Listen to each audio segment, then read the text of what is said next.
कक्षा 9 विज्ञान। तीसरा अभ्यास है परमाणु एवं अणु। इसकी सारी परिभाषा पिछले अभ्यास में आपको दे दी गई थी। पिछले वीडियो में सारी परिभाषाएं लिखा दी गई थी।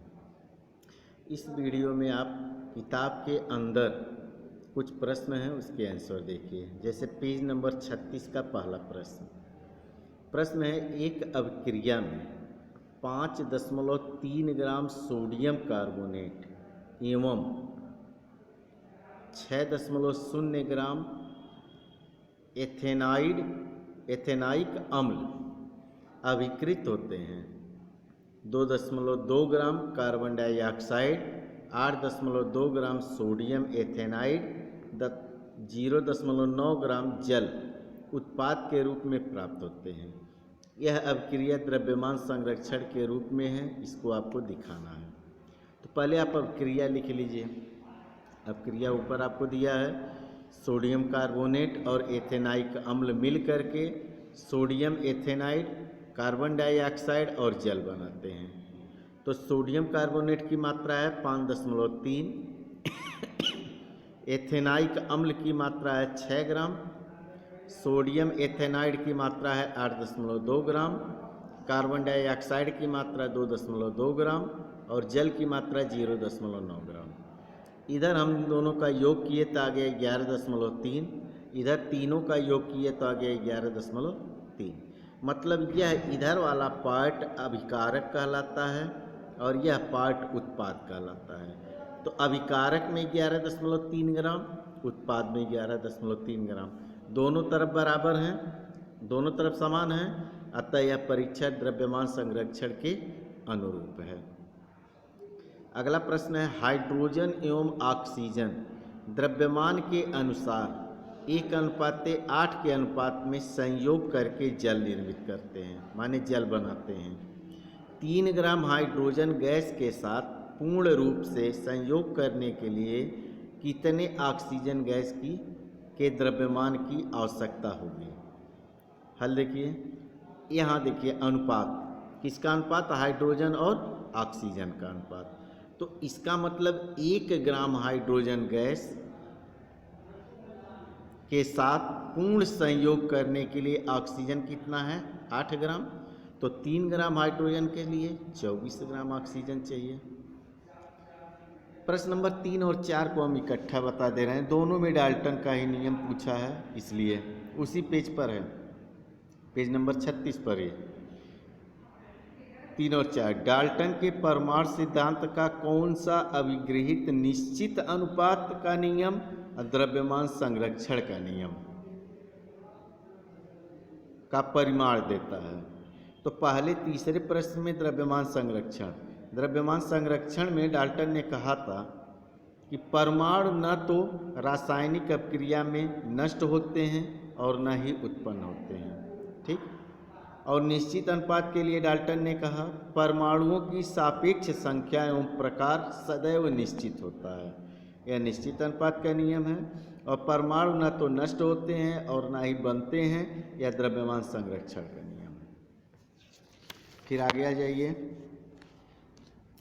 पेज नंबर आपका 40 पर एक प्रश्न है, परमाणु द्रव्यमान इकाई को परिभाषित कीजिए। पेज नंबर 40 पर है, किताब के अंदर ये प्रश्न है, किताब खोल करके बैठिएगा तब आपको समझ में आएगा। उत्तर, कार्बन 12 समस्थानिक के एक परमाणु के द्रव्यमान के 1/12वें भाग, 1/12वें, यहाँ ध्यान से देखिएगा, 1/12वें भाग को परमाणु द्रव्यमान इकाई कहते हैं। प्रश्न नंबर 2, एक परमाणु को आंखों द्वारा देखना क्यों संभव नहीं होता है? यह बार बार आपको बताया जाता है, परमाणु का आकार अत्यंत सूक्ष्म होता है, इसकी जो त्रिज्या होती है वह नैनोमीटर में मापी जाती है, ठीक है। और सूक्ष्म होने के कारण इसे नग्न आंखों से देखना संभव नहीं है। पेज नंबर 44 पर ही, पेज नंबर 44 पर, 40 के बाद 44 पर एक प्रश्न है, निम्न के सूत्र लिखिए। Sodium oxide, aluminium chloride. दूसरा प्रश्न है एल्यूमिनियम क्लोराइड। Aluminium chloride. यहाँ है सोडियम सल्फाइड, मैग्नीशियम हाइड्रोक्साइड। तो पहला प्रश्न है आपको सोडियम ऑक्साइड का सूत्र लिखना है। तो सोडियम का Na धनायन होता है, ऑक्साइड का O डबल ऋणायन होता है। तो O के ऊपर जो आयन लगा है वह Na के नीचे आ जाएगा और Na के ऊपर जो लगा है वह O के नीचे, इस तरह बन जाएगा Na2O। एल्यूमिनियम क्लोराइड है, Al ट्रिपल धनायन होता है, 1 2 3 धनायन, और Cl एक ऋणायन होता है। तो Cl का एक Al के नीचे और Al का 3 Cl के नीचे, AlCl3 बन जाएगा। सोडियम सल्फाइड इसी तरह Na2S बन जाएगा। मैग्नीशियम हाइड्रोक्साइड MgOH का होल ट्वाइस बन जाएगा।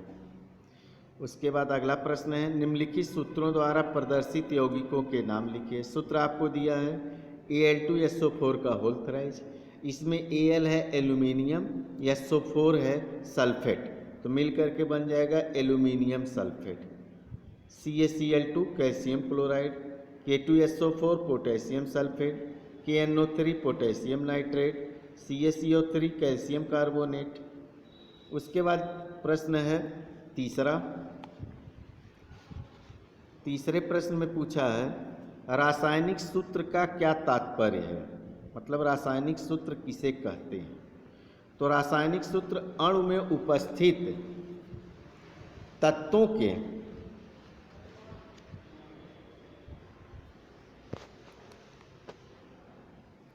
के संदर्भ में अणु के संगठन को निरूपित करता है, जैसे NaCl। फिर से देखिए, रासायनिक सूत्र अणु में उपस्थित तत्वों के प्रतीकों के संदर्भ में अणु के संगठन को निरूपित करता है, जैसे NaCl में सोडियम 1 और Cl 1 है। ठीक, फिर आ जाइए अगले प्रश्न पर। अगला प्रश्न है पेज नंबर 44 पर चौथा प्रश्न, पेज नंबर 44 चौथा क्वेश्चन। निम्न में कितने परमाणु विद्यमान हैं। आपको सूत्र दिया है H2S। अगर आप देखिए तो H2 मतलब 2 H हैं और 1 S है, इस प्रकार 3 परमाणु हैं, हाइड्रोजन के 2 तथा सल्फर के 1। PO4 ट्रिपल ऋणायन, तो आयन से हमको नहीं मतलब है, P का 1 परमाणु और O का 4 परमाणु, इसका मतलब 1 फास्फोरस का परमाणु है और 4 ऑक्सीजन का, टोटल 5 परमाणु हैं। ठीक, उसके बाद आ जाइए पेज नंबर 46। पेज नंबर 46 पहला प्रश्न है H2O2 Cl2 CO2 CH4 C2H6 C2H4 NaH3 CH3OH के आणविक द्रव्यमान का परिकलन करना है। आणविक द्रव्यमान H2 है तो H कैट हो है 2 गुणे H का परमाणु द्रव्यमान 1 होता है, 2 गुणे 1 2U। ठीक, O2 हो जाएगा 16 दूनी 32, Cl2 35.5 गुणे 2 71 या 35.5 Cl का होता है और 2 Cl है इसलिए 2 का मल्टीप्लाई हुआ है।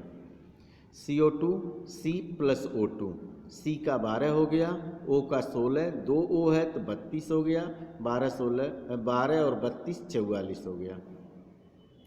इसी तरह से C2H6 है, C 2 है 2 गुणे C और H 6 है 6 गुणे H। C का 12 होता है तो 12 दूनी 24, H का 1 होता है 6 का 9 6 24 6 30 हो गया।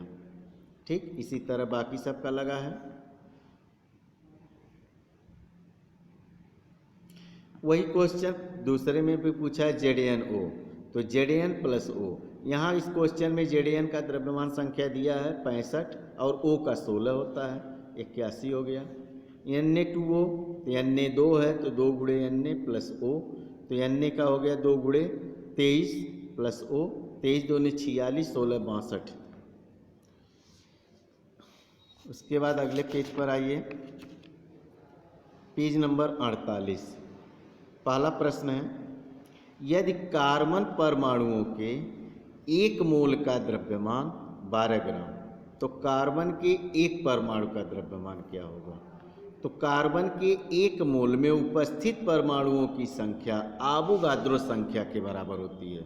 और आवोगाद्रो संख्या पिछले वीडियो में आपको बताया गया है कि आवोगाद्रो संख्या होती है 6.022 गुणे 10 का घाते 23। यह आपका क्या है, एक मोल में उपस्थित परमाणु की संख्या, मतलब 12 ग्राम परमाणुओं की संख्या। 12 ग्राम है ना, कार्बन यहाँ सवाल में दिया है, एक मोल का द्रव्यमान 12 ग्राम, इसका मतलब 12 ग्राम में परमाणुओं की संख्या हो गया 6.022 गुणे 10 का घाते 23। अब इसी को अगर हम उल्टा लिखें तो हो जाएगा 6.022 गुणे 10 का घाते 23, परमाणु का द्रव्यमान 12 ग्राम। तो एक परमाणु का द्रव्यमान 12/6.022 गुणे 10 का घाते 23, इसको पूरा हल किए आएगा 1.99 गुणे 10 का घाते 23 ग्राम। ठीक, उसके बाद पूछा एक लास्ट प्रश्न, किसमें अधिक परमाणु होंगे, 100 ग्राम सोडियम में अथवा 100 ग्राम लोहा में। तो सोडियम का परमाणु द्रव्यमान 23 होता है और लोहे का 56 होता है। तो 100 ग्राम सोडियम में परमाणुओं की संख्या 6.022 गुणे 10 का घाते 23 बटे 23 गुणे 100, यह 100 यही है 100 ग्राम। ठीक, इसको हल किए 2.6182 गुणे 10 का घाते 24 आया। इसी तरह हम 100 ग्राम लोहे में परमाणुओं की संख्या निकालें, 6.022 गुणे 10 का घाते 23 बटे 56, हम आपको बताए लोहे का परमाणु द्रव्यमान 56 होता है, गुणे 100, यह 100 ग्राम मात्रा दिया हुआ सवाल में। इसको हल किए 1.0753 गुणे 10 का घाते 24, दोनों की तुलना किए तो सोडियम की परमाणु संख्या ज़्यादा है, इसलिए आंसर हो गया सोडियम 100 ग्राम में परमाणुओं की संख्या अधिक होगी। ठीक, कुछ प्रश्न छूटे हैं उसको अगले वीडियो में देखिएगा। ठीक।